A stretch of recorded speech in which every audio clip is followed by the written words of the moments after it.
ওখানে মানুষ গেলে ফিরে আসতে পারে না। তার দিনের বেলায় গেল ওখানে যদি কোনো গর্ভবতী নারী যায়, একা ওই পথ থেকে যায়, পাশে শ্মশানের পথ থেকে যায়, তাহলে মানে তার সাথে জিন পজেস্ট হয় বা তার বাচ্চা নষ্ট হয়ে যায়। হ্যাঁ, এরকমের ঘটনা আর কি। পরে আমি যখন শুনছি তখন আমার কিউরিওসিটি, যেইখানে যাওয়া যাইবো না ওইখানে আমার যাইতে হবে, এটা আমার জন্য একটা চ্যালেঞ্জ। যে জায়গায় যাওয়া যাইবো না কেন, ওই জায়গায় আমার যাইতে হবে, কি আছে আমার দেখতে হবে। তখন মানে চিন্তা করলাম যে না, আজকেই যাবো। তো ওই দিন রাত্রে বৃষ্টি, মনে করেন মেঘের গর্জন, সন্ধ্যা রাতে প্রচুর বৃষ্টি। কিন্তু বৃষ্টি তখন আমি চিন্তা করলাম যেহেতু বৃষ্টি, তবুও যাবো, ছাতা নিয়ে যাবো, জাস্ট শুধু ক্যামেরাটা প্রোটেকশনের জন্য আমি ছাতা নিবো, ঠিক আছে। যেমন ভিডিও করতে হইব, ওদেরকে মানে আমার টিম মেম্বার যারা ছিল ওদেরকে বললাম তোমরা রেইনকোট পরে নাও, ভিডিও করবোই। তো এরকম করতে করতে অলমোস্ট রাত 1টা-1:30 বাজে, তখন একটু বৃষ্টি কমছে। তো বৃষ্টি কমছে এখন, মানে ওই জায়গার যাদের বাসায় গেছি, তো ওই ভাই উনি অনেক সাহসী।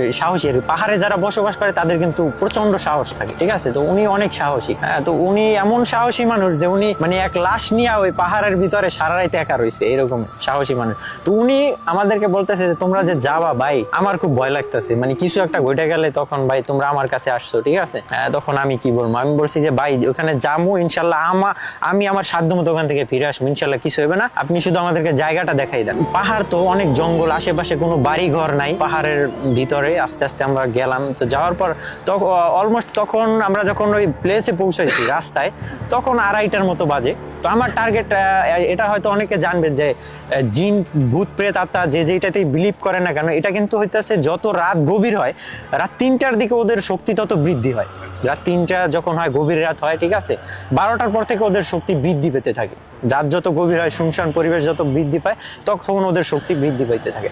তো আমরা যখন ওই গেটের সামনে গেছি শ্মশানের, আমি কথাটা বলতেছি আমার মানে নিজের ভিতরে কেমন যেন লাগছে। তো যাই যখন দাঁড়াইছি, দাঁড়ানোর সাথে সাথে মানে ওখানে অনেকগুলো গাছ, শ্মশানের ভিতরে এক একটা গাছের বয়স হবে মনে হয় কয়েকশো বছর, অনেক বড় আর কি, শিমুল গাছটা সেগুলো। আমরা গেছিলাম ওখানে প্রায় 6 জন ছিলাম, টোটাল টিম ওখানে ঢুকছি। এখন যখন ঢুকবো আর কি গেট থেকে, আমরা যখন ক্যামেরা সেট করলাম, লাইট সেট করলাম, ওর ভাই উনি ঢুকবো না ভিতরে, বলতেছে না ভাই আমি ঢুকবো না, উনি বাহিরে রয়েছে। আর উনি বাহিরে বসে বসে উনি সিগারেট খায়, বিড়ি খায়, মানে ওখানে মানে একটার পর একটা ধরাইতে আছে, যখন আর ভয় লাগতেছে। তা আমরা বললাম যে ভাই আপনার যদি বেশি ভয় লাগে একটু দূরে জায়গায় থাকেন, আমরা এখান থেকে শর্ট করে যাবে।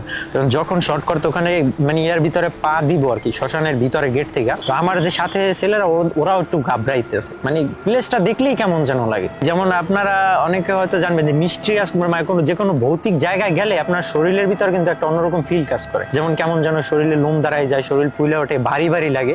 বাট ওই জায়গাটায় আরো বেশি লাগতেছে, মনে হইতেছে যে চতুর্দিক থেকে আমরা লাইট জ্বালাইছি, হ্যালোজিন লাইট, তারপর আমাদের হাতে টর্চ লাইট অনেক পাওয়ারফুল। হ্যাঁ, তো আমরা যে আলো জ্বালাইছি মনে হইতেছে তাও অন্ধকার। হ্যাঁ, কেমন যেন অন্ধকার লাগতেছে, আর মনে হইতেছে আশেপাশে থেকে আমাদেরকে কেউ দেখতেছে। হ্যাঁ, মানে খুব রাগান্বিত ভাবে।